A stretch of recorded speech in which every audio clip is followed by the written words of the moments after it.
Welcome to solverfy.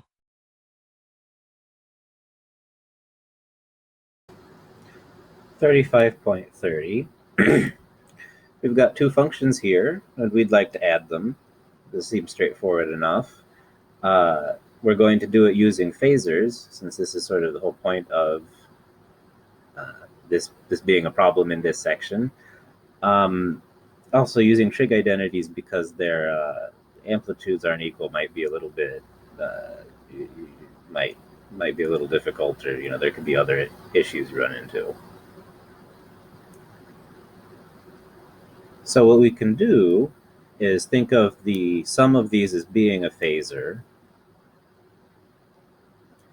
And so like we could think of this as being the vertical parts of two phasors, right?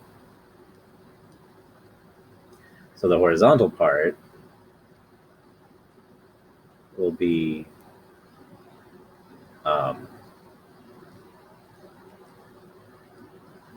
10 cosine omega t plus 8 sine omega t, or 8 cosine omega t.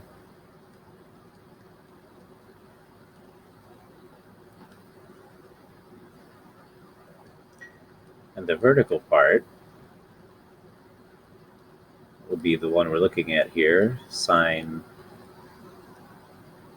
omega t plus 8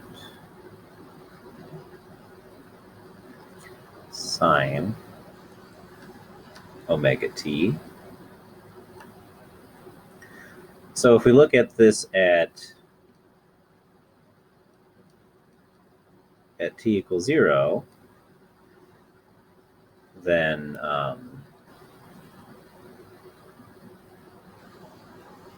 oh, I'm sorry.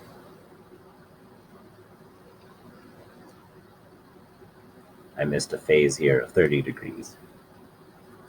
That makes life a little more complicated, especially if you're wanting to, it makes life more complicated. So let's actually go back and put that in correctly. So omega t plus 30 degrees. The vertical part will be 10 sine of omega t plus 8 times the sine of omega t plus 30 degrees. So now if we look at this at t equals 0,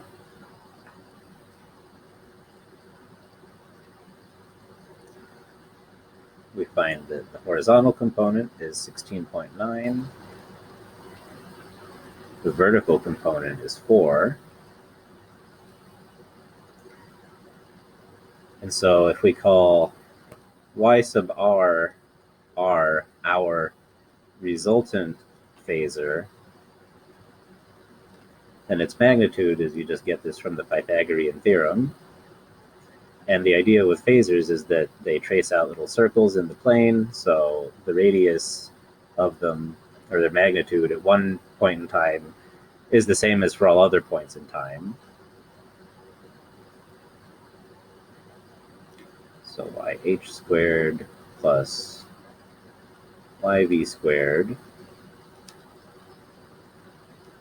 And so then this is 17.4. And the phase difference between them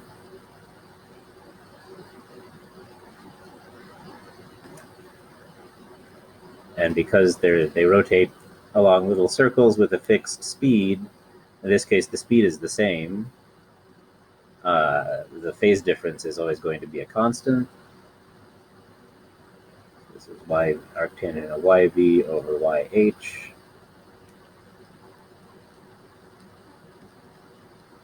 This is 13.3 degrees.